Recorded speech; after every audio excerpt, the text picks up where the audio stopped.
விவசாயிகளை பாதுகாப்பதற்கு இது ஒரு வாய்ப்பு.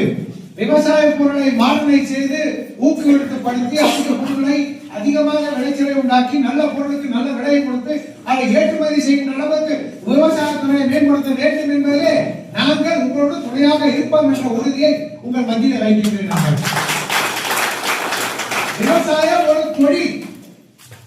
அந்த தொழிலை சார்ந்தவர்கள் விவசாயிகள். அவருடைய பிள்ளைங்க எம்ஏ படிச்சிருக்கான், எம்எஸ்சி படிச்சிருக்கான், பிஏ படிச்சிருக்கான், பிஎட் படிச்சிருக்கான். அவெல்லாம் புதுசா விவசாய தொழிலை ஆரம்பிக்கணும். இங்க உருவாக்கக்கூடிய பொருட்கள் வெளிநாட்டுக்கு கொண்டு சேர வேண்டும். இதைத்தான் ஐயா மோடி அவர்கள் சொல்கிறார். நம்மளும் வருஷம் ஓ பண்ணி என்ன பண்ணி சொல்ல எம்ஆர்கே பண்ணி சொல்றது வச்சு தடவை பட்ஜெட் வருஷம் விவசாய பட்ஜெட் போறோம். அந்த பட்ஜெட் திமுக போதே தவிர எல்லா விவசாயியும் வரது. போய் கேளுங்க, டிராக்டர்லாம் யாரு கொடுத்துருக்காங்க? டிஎம்கே யார் சொல்றோம் அவனுக்கு கொடுத்துறோம். அது தப்பு. நேற்று உங்க மதிய கட்ட நான் 20 நிமிஷம் பக்கம் பேசி அவரே கூப்பிட்டாங்க. அண்ணா சொல்லுங்க தம்பி, இது என்ன 8,97,000 கொடுத்துருக்கீங்க, கொடுத்த மாதிரி சொல்றீங்க. தலைவர் அதிகாரி பேசினா அவர் போனப்புறம் எம்எல்ஏ பேசினார்.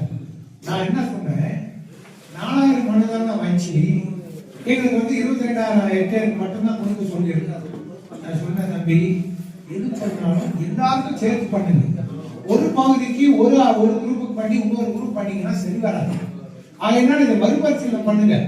8,97 லட்சத்தை நீங்க கொடுக்குறீங்க, இன்னும் நிறைய பேருக்கு எல்லாத்தையும் கொடுங்க. உங்களுக்கு பணம் பத்திரியா ஏன் கூட வாங்க, எங்க கவர்மெண்ட் சொல்றேன், இங்க மத்திய அரசாங்கம் பணம் கொடுங்க, நான் சொல்றேன் வாங்கி தரேன், என் கூட வாங்க, என் கூட வாங்க. விமான நிலைய பிரச்சனையா டெல்லிக்கு போலாமா வரமாட்டான். ஜோலார்பேட்டை ஒசூர் ரயில்வே பிரச்சனையா என் கூட வாயா வரமாட்டான். சரி, மெட்ரோ ரயில் விடுறாங்க ஓசூருக்கு பெங்களூருக்கும், இந்தியாவில ஃபர்ஸ்ட், அதுவும் சரி போச்சு. அப்போ நான் கேட்டேன், ஏயா என் கூட வரமாட்டேன்றீங்க, உங்க விவசாய பிரச்சனைக்கு நீ கூப்பிடுங்க, நான் வர அதுக்கு பதிலே வரமாட்டேன். அது என்ன பயப்படுறாங்கன்னு தெரியல. நான் சீஃப் மினிஸ்டர் எனக்கு புதுசு இல்லை, நான் வரேன்னா அப்படியே பயந்துடுறேன். ஏன்னா நான் உங்களுடைய கோரிக்கை அவருக்கு தெளிவா சொல்லுவேன். ஸ்டாலினா இருக்கட்டும், அவங்க அப்பாவா இருக்கட்டும், யாரா இருந்தாலும் நான் பார்த்தது தானே. கருணாநிதி அவர்கள் இருக்கும்போது நான் எம்பியா இருந்த இந்த தொகுதியில பல்வேறு பிரச்சனைகளுக்காக அந்த அஞ்சட்டி பகுதியில் எல்லா போராட்டமும் பண்ணோம். ரேஷன் கடைக்கு போராட்டம் பண்ணோம், ரேஷன் கார்டுக்கு போராட்டம் பண்ணோம், லோ வோல்டேஜ் மின்சாரத்துக்கு போராட்டம் பண்ணோம். விவசாயிகள் எங்கெல்லாம் பாதிக்கப்படுகிறோம் அந்த காலத்துக்கு போராட்டம் பண்ணிட்டு தான் இருக்கோம்.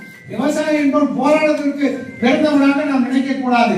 அவன் மற்றவனுடைய வாழ்வை உயர்த்துவதற்காக பிறந்தவன் இந்த நாட்டில் என்ற கொள்கையை நாம் மத்தியில் ஏற்றுக்கொள்ள வேண்டும்.